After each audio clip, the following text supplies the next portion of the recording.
Treatment. The principles of treatment are that the therapy has to be of sufficient dose and duration so that to eradicate the bacteria, prevent the mortality, and prevent the relapses. Usually 4 weeks therapy is required. All the patients should be hospitalized for at least 2 weeks initially. So prolonged duration of therapy is required in cases of infective endocarditis. Even longer treatment, that is 6 to 8 weeks, is recommended if the symptoms have been present for more than 3 months. If infective endocarditis is complicated by embolism, or there is poor response to the 4-week therapy, or the bacteria is likely to be resistant to the therapy, or presence of atypical organisms in the culture, or for prosthetic valve endocarditis. So here we give the therapy for 8 weeks. In penicillin sensitive organisms, penicillin is better than vancomycin. Dose of penicillin to be used in these patients is 12 to 24 million units in 4 to 6 divided doses. Intermittent bolus or continuous infusion are probably equally effective, but boluses are usually preferred. Attention to planning of veins to be used, changing intravenous lines 48 hourly, use of central lines, and aseptic precautions are customary details. So we have to keep in mind about these things, and proper aseptic measures should be there. Therapy for Staphylococcus species is based on whether the bacteria is methicillin sensitive or resistant, and also on the coagulase status. Almost all the Staphylococcus are penicillin resistant. The methicillin sensitive strains respond better to methicillin congeners.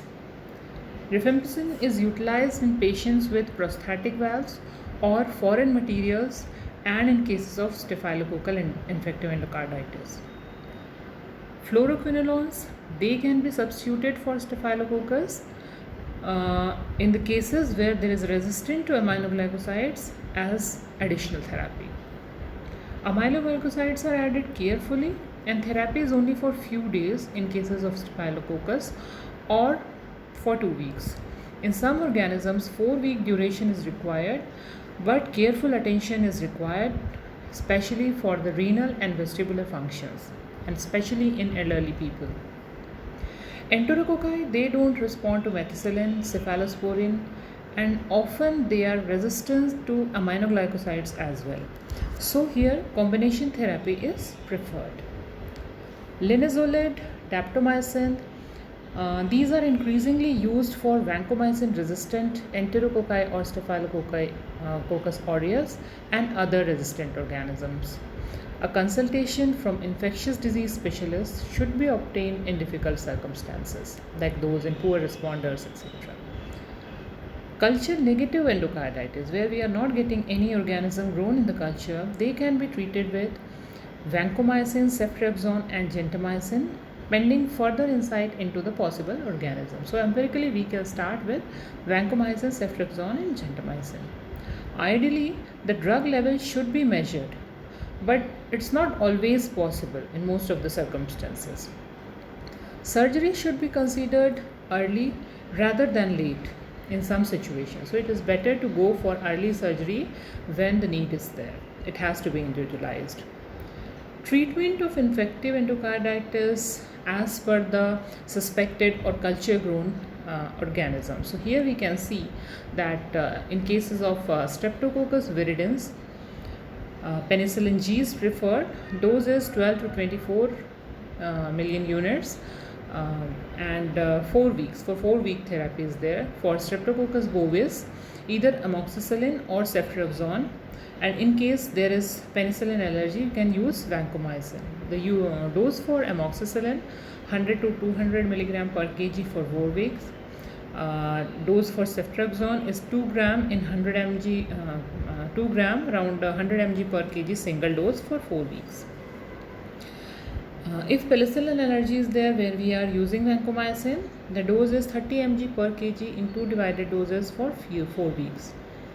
For enterococci, Amoxicillin or ampicillin with gentamicin is used in doses of 200 mg per kg amoxicillin in 4 to 6 divided doses for 4 to 6 weeks, along with gentamicin 3 mg per kg in 2 to 3 divided doses, similarly for 4 to 6 weeks. And if vancomycin we are using in cases of resistance, the dose is 30 mg per kg, 2 to 3 divided doses. For staphylococcus, which is usually resistant to the penicillin group, flucloxacillin or oxacillin 12 gram per day in 4 to 6 doses for 4 to 6 weeks can be tried. And if penicillin allergy, then vancomycin 30 mg per kg in 2 divided doses for 4 to 6 weeks. And optional gentamicin for 5 days can be given in dose of 3 mg per kg. For those patients having prosthetic valve or in presence of MRSA, that is methicillin resistant streptococcus, vancomycin with rifampicin and gentamicin is used. Vancomycin 30 mg per kg in 2 divided doses, rifampicin 1200 mg in 2 divided doses, and gentamicin 3 mg per kg in 2 divided doses. This has to be given for more than or equal to at least 6 weeks. For fungal endocarditis, the drugs used are amphotericin, flucytosine or fluconazole. Amphotericin 1 to 1.5 mg per kg, and here the duration has to be more prolonged, 6 to 8 weeks or even more. Flucytosine 100 to 150 mg per kg in 4 doses, or fluconazole 600 to 800 mg or 10 to 12 mg per kg body weight. It can be given oral or IV in 2 divided doses. For culture negative patients, as we have discussed, vancomycin, gentamicin and ceftriaxone in similar doses. Vancomycin 30 mg per kg in 2 divided doses, gentamicin 3 mg per kg in 2 divided doses, and ceftriaxone 2 gram in single dose for around 4 to 6 weeks. In HSCEK patients, infective endocarditis, and ampicillin sulbactam, or if allergic, ciprofloxacin. Ampicillin sulbactam 12 gram, 2 gram ampicillin plus 1 gram sulbactam for 4 doses, or 300 mg per kg ampicillin 6 hourly is given for 4 to 6 weeks, and ciprofloxacin 800 mg IV or 1000 mg oral in 2 doses for 4 to 6 weeks. Surgery for infective endocarditis. Sometimes the patients may require surgical treatments. The causes can be severe congestive heart failure because of the mechanical complication. If the patient is present with severe congestive heart failure, we have to directly go for surgery. There is uncontrolled infection, it's not being controlled by the antibiotic regimes applied. There are repeated episodes of embolism, and various types of operative procedures may be required. Thorough debridement, patch repairs, vegetatectomy and valve repair, they all can be done, and usually valve replacement is needed. Prevention of infective endocarditis. It is prudent to advise all patients on maintaining good oral health and routine dental visits so as to prevent the incidences. Antibiotic before procedures are recommended only to patients in whom risk of occurrence and consequences of infective endocarditis are considered to be high, as we have earlier discussed. No prophylaxis is recommended as such for infective endocarditis in GI procedures or genitourinary procedures according to the AHA recommendations. Dental procedures which may cause gum bleeding or apical tissue handling would cause bacteremia, they are specified, and there we are using the prophylaxis. Only single dose of 2 gram amoxicillin is recommended wherever required. The high risk cases, the high risk lesions in which prophylaxis is advised, especially before the dental procedures. Not all the procedures are the indications for starting prophylaxis, but these few are. In a patient having prosthetic heart valves with history of prior endocarditis, Patient with unrepaired cyanotic congenital heart disease, including palliative shunts or conduits. Completely repaired congenital heart defects during the 6 months after repair. Incompletely repaired congenital heart diseases with residual defects adjacent to prosthetic material, or valvulopathy developing after cardiac transplantation. So here in these patients, these set of patients, prophylaxis is required before any dental procedures. What are the predictors for poor outcome?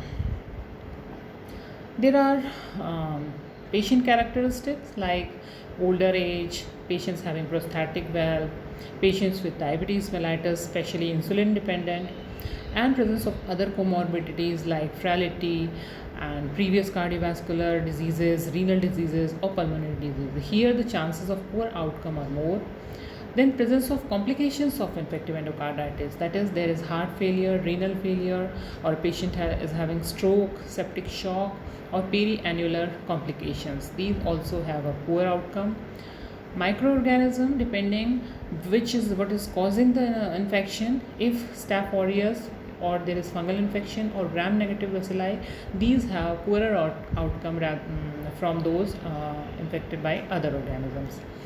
Echocardiographic findings which are suggestive of poorer outcomes are if there is presence of periannular complications, severe left-sided valve regurgitation is there, or low left ventricular ejection fraction, presence of pulmonary hypertension, in presence of large vegetations, or if there is severe prostatic dysfunction, premature mitral valve closure, and other signs of elevated diastolic pressures. All these will predict a poorer outcome in cases of infective endocarditis despite the treatment.